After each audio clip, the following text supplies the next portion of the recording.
அல்லாஹ் முதலாவது என்ன சொல்றான்? வ இபாதுர் ரஹ்மானி யம்ஷூன அலல் அர்லி ஹௌனா. அளவற்ற அருளாளரின் அடியார்கள் பூமியிலே பணிவாக நடப்பார்கள். நடக்கிறோமா? நம்மிடம் பணிவு இருக்கிறதா? பணிவு என்றால் என்ன? இதை நாங்கள் யோசிக்கணுமா இல்லையா? நமக்கிட்ட இந்த பணிவு என்ற பண்பு இருக்குதா? அறிவில் நாங்கள் உயர்ந்தால், அந்தஸ்தில் நாங்கள் உயர்ந்தால், அதிகாரத்தில் நாங்கள் உயர்ந்தால், எங்களுக்கு பலம் கிடைத்தால் எங்களை பிடிக்கிறதுக்கு யாராலும் முடியாது. அப்படியே வானத்தில் மிதங்கி கொண்டு சென்று விடுவோம். ஆனால் அப்படி இருக்கக்கூடாது. நம்மிடம் தாழ்மையான தன்மை இருக்க வேண்டும். அடுத்தவர்களை முன்னாடி ஒப்பிட்டு பார்க்கின்ற நேரத்தில் எவ்வளோ ஒரு பணிவாக இந்த மனுஷன் நடக்கிறாரு என்ற மாதிரி நினைக்கக்கூடிய விதத்தில் நம்மிடம் சில பண்புகள் வர வேண்டும். மேக்சிமம் வருவதில்லை. பேசக்கூடிய என்னிடமாக இருந்தாலும், கேட்கக்கூடிய உங்களிடமாக இருந்தாலும், ஒரு ஏதாவது பிரச்சனை என்று வரும்போது உடனே கோபப்படுவோமா இல்லையா? உடனே சர்ச்சை செய்வோமா இல்லையா? நமது வாத திறமைகளால் ஒன்றை ஜெயிப்பதற்கு முயற்சி செய்வோமா இல்லையா? அல்லது எதிர்த்தரப்பை வாயடைக்க செய்வதற்காக நாங்கள் சிந்திப்போமா இல்லையா? அப்படி இல்லாமல் சத்தியத்தையும் உண்மையையும் மாத்திரம் அடிப்படையாக வைத்து நாம் நம்முடைய பலவீனமாக இருந்தாலும் அதை ஒப்புக்கொண்டு நாம் பணிவாக நடக்கக்கூடிய தன்மை என்னிடமும் உங்களிடமும் வர வேண்டும் என்று அல்லாஹ் எதிர்பார்க்கிறான். ஏனென்றா மூமின்கள் எப்படி இருக்கணும் தெரியுமா? 26வது அத்தியாயத்தில் 215வது வசனத்தில் அல்லாஹ் சொல்கிறான், வஹ்ஃபில் ஜனாஹக லிமனித்தபஅக மினல் முஃமினீன்.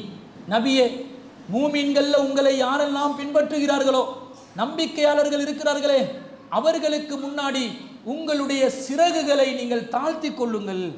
சிறகை தாழ்த்துவது, வானத்தில் பறந்து நிற்கும் பறவையின் சிறகு உயர்ந்த நிலையில் இருக்கும், பெருமை கொண்டதாக இருக்கும், அனைவரும் தனக்கு கீழே என்ற மமதையும் எண்ணமும் அதற்கு இருக்கும்.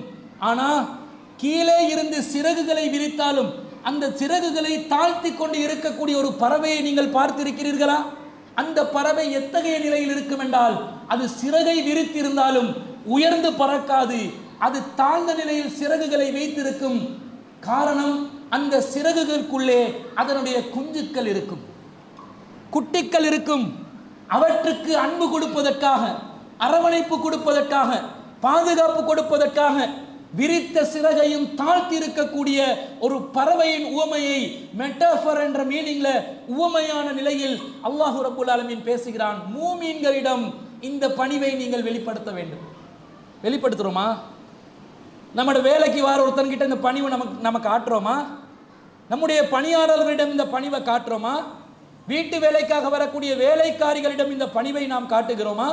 நம்முடைய அண்டை வீட்டாரிடம் இந்த பணிவை நாம் காட்டுகிறோமா? நம்முடன் தொழில் செய்யக்கூடியவர்களிடம் நாம் இந்த பணிவை காட்டுகிறோமா? சக நண்பர்களிடம் இந்த பணிவை நாம் காட்டுகிறோமா? வீட்டில் குடும்ப அங்கத்தவர்கள் மத்தியிலே இந்த பணிவை நாம் வெளிப்படுத்துகிறோமா? அதிகாரமும் ஆணவமும் பலவிதமான தரப்பிலிருந்து பலவிதமான நிலைகளில் வெளிப்பட்டு கொண்டிருக்கிறது. இந்த பணிவு என்ற இந்த பண்பு ஒவ்வொரு மூமினிடமும் இருக்க வேண்டும் என்பதை அல்லாஹ் ரப்புல் ஆலமீன் சொல்லி காட்டுகிறார். நபி ஸல்லல்லாஹு அலைஹி வஸல்லம் அவர்கள் ஒரு முறை உரை நிகழ்த்துகிறார்கள்.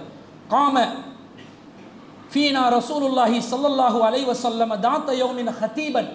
ஹுத்துபா செய்தவர்களாக நபி ஸல்லல்லாஹு அலைஹி வஸல்லம் அவர்கள் நின்ற நிலையில் இருக்கிறார்கள். அப்போது மிக முக்கியமான ஒரு அறிவுரையை சொல்கிறார்கள்.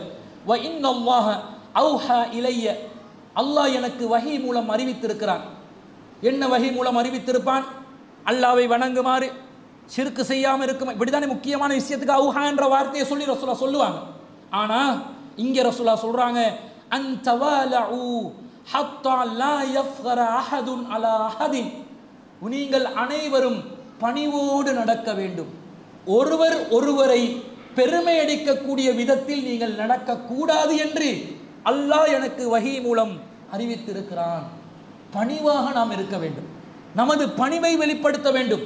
மூமின்களோடு நாங்கள் நடந்து கொள்ளும் போது பெருமை அடிக்காத நிலையில் பணிவை வெளிப்படுத்தக்கூடியவர்களாக நாம் இருக்க வேண்டும். காரணம் என்ன தெரியுமா?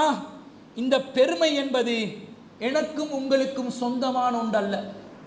பெருமை கொள்வதற்கு நாங்கள் தகுதியானவர்களும் அல்ல. பெருமை கொள்ளும் அளவுக்கு நமக்கு அறிவும் ஞானமும் ஆற்றலும் திறமையும் கிடையவே கிடையாது. இன்னும் சொல்ல போனால் பெருமை அடிப்பதற்கு நாங்கள் சுத்தமானவர்களே அல்ல, அருகதையுள்ளவர்களே அல்ல. நாங்கள் மலசலத்தை சுமந்து கொண்டிருக்கக்கூடிய அல்லாவின் அடியார்கள். வெளிப்படுத்தும் போது தானே அது வெளியே போகுது. மற்ற டைமில் உடம்புக்குள்ளே தானே இருக்குது. லோட் ஆகும்போது தான் வெளியே வரும். லோடான 100க்கு 100 தான் லோடுன்னு வச்சுக்கோங்க. 75% லோடு இல்லாத நிலை. 75% உங்களோட வயிற்றுக்குள்ளே தான் இந்த மலம் ஜலம் எல்லாம் இருக்கிறது. நீங்கள் எப்படி உயர்ந்தவராக நீங்கள் நினைத்துக் கொள்ளலாம்? நீங்கள் தான் உயர்ந்த மனிதர் என்று எப்படி நீங்கள் புரிந்து கொள்ளலாம்? புரிந்து கொள்ள முடியாது, நினைக்க முடியாது. அதற்கு அருகதை நமக்கு கிடையாது. காரணம், அல்லாஹ் சொல்கிறான் 45வது அத்தியாயத்தில் 37வது வசனத்தில், வலஹுல் கிப்ரியாஹு ஃபிஸ் ஸமாவாதி வல் அர்த். வானத்தில் உள்ள வானங்களில் உள்ள பெருமை, பூமியில் உள்ள பெருமை அவனுக்கு மாத்திரமே உரியது. ரப்புல் ஆலமீனுக்கு மட்டும்தான் பெருமை. அல்லாஹு அக்பர். அல்லாஹ் மிகப்பெரியவன். அல்லாஹ்வுக்கு தான் பெருமை சொந்தம். நபிகள் நாயகம் ஸல்லல்லாஹு அலைஹி வஸல்லம் அவர்கள் சொல்கிறார்கள், அல் இஸ்ஸு இஸாரஹு. அல்லாஹ்வுடைய கீழாடை என்னது? கண்ணியம். வல் கிப்ரியாஉ ரிதாஉஹு. அல்லாஹ்வுடைய மேலாடையாக எது இருக்கும்? பெருமை இருக்கும். ஃபமன் யுனாஸிஉனி அஸப்துஹு. அல்லாஹ் சொல்கிறான், யாராவது இந்த விஷயத்தில் என்னுடன் போட்டி போட வந்தால் தொலைச்சு புடுவேன் என்றான் அல்லாஹ், தண்டிப்பேன் என்றான் அல்லாஹ். லா யதுகுலுல் ஜன்னத மன் கால ஃபீ கல்பிஹி மிஸ்காலு ஹப்பத்தி ஹர்தலின் மினல் கிப்ர். கிப்ர்ல கடுகளவு யாருக்காவது இருந்தாலும் அவர் சொர்க்கத்துக்குள்ளே நுழைய மாட்டார் என்று நபி ஸல்லல்லாஹு அலைஹி வஸல்லம் சொல்றாங்க. எப்படி நாங்கள் பெருமைப்படலாம்?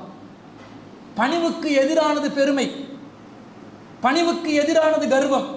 இந்த கர்வம் நம்மிடம் இருக்கவே கூடாது என்பதை நாங்கள் விளங்கிக் கொள்ள வேண்டும்.